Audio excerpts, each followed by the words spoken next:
Tiger Rising, Chapter 20 and 21.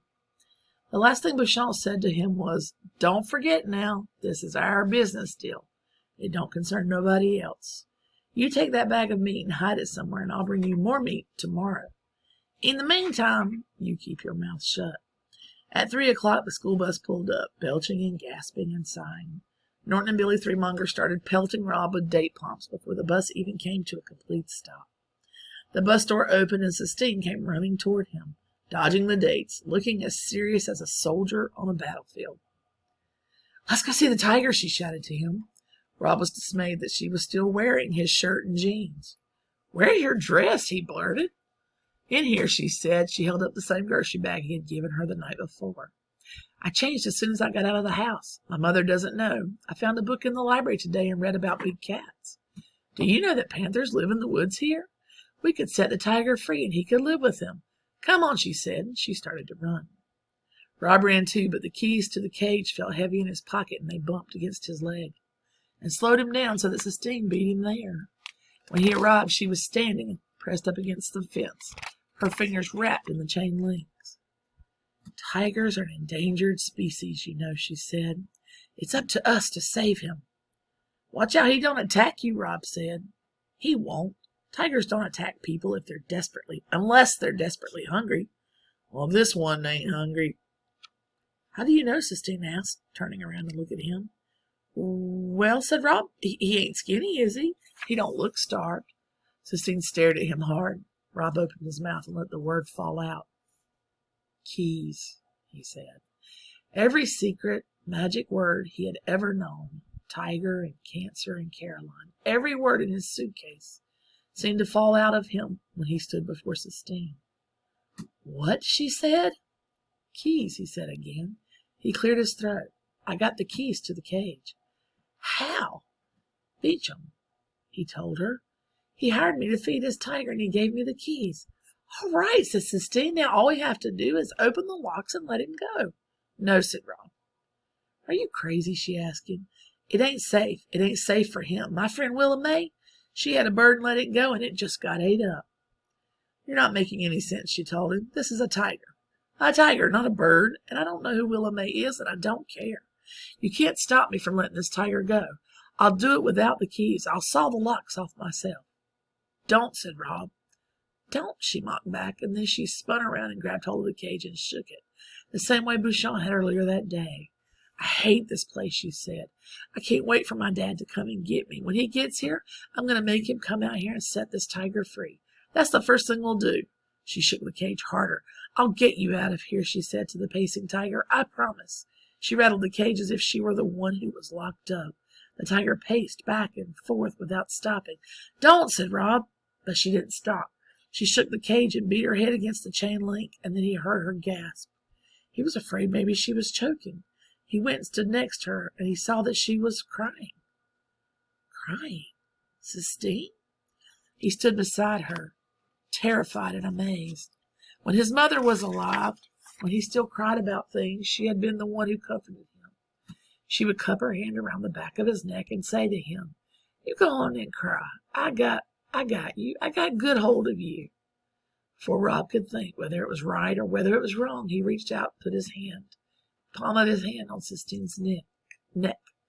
He could feel her pulse beating in time with the tiger's pacing. He whispered to her the same words his mother had whispered to him. "I got you," he told her. "I got good hold of you." Sistine cried and cried. She cried as if she would never stop, as she did not tell him to take his hands away. Chapter 21. By the time they started walking back to the Kentucky Star, it was dusk. Sistine was not crying, but she wasn't talking either, not even about letting the tiger go. "I have to call my mother," she said to him in a tired voice when they got to the motel. "I'll go with you," said Rob. She didn't tell him not to, so he walked with her across the parking lot. They were almost to the laundry room when Willie May materialized out of the purple darkness. She was leaning up against a car, smoking a cigarette. "Boo," she said to Rob. "Hey," he told her back. "Somebody following you?" she said, jerking her head at Sistine. "This is Sistine," Rob told her. And then I skipped a page. And then he turned to Sistine and said, This is Willie May, the one I was telling you about, the one who had the bird and let it go. So what? Said Sistine. So nothing, said Willie May. Her glasses winked in the light from the falling Kentucky star. So I had me a bird.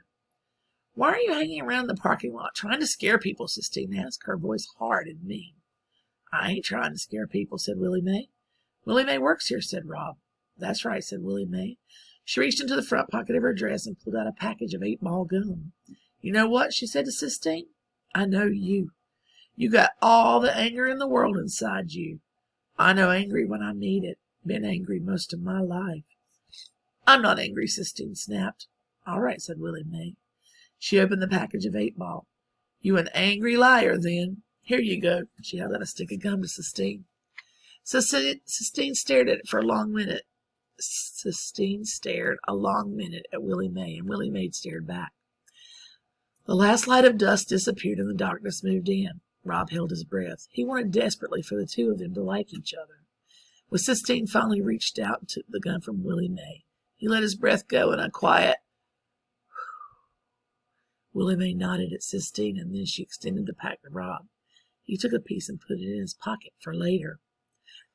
Willie May lit another cigarette and laughed. Ain't that just like God, she said, throwing the two of you together. She shook her head. This boy full of sorrow, keeping it down low in his legs, and you, she pointed her cigarette at Sistine, you all full of anger, got it snapping out of you like lightning. You some pair, that's the truth. She put her arms over her head and stretched, then straightened up and stepped away from the car. Sistine stared at Willie May with her mouth open. How tall are you? She asked. 6'2", said Willie May, and I got to get on home, but first I got some advice for you. I already gave this boy some advice. You ready for yours? Sistine nodded, her mouth still open. This is it. Ain't nobody going to come and rescue you, said Willie May. She opened the car door and sat down behind the wheel. You got to rescue yourself. You understand what I mean? Sistine stared at Willie May, and she said nothing. Willie May cranked the engine. Rob and Sistine watched her drive away. I think she's a prophetess, said Sistine. A what? Said Rob. A prophetess. They're painted all over the Sistine ceiling. They're women who God speaks through. Oh, said Rob. A prophetess. He turned the word over in his mouth.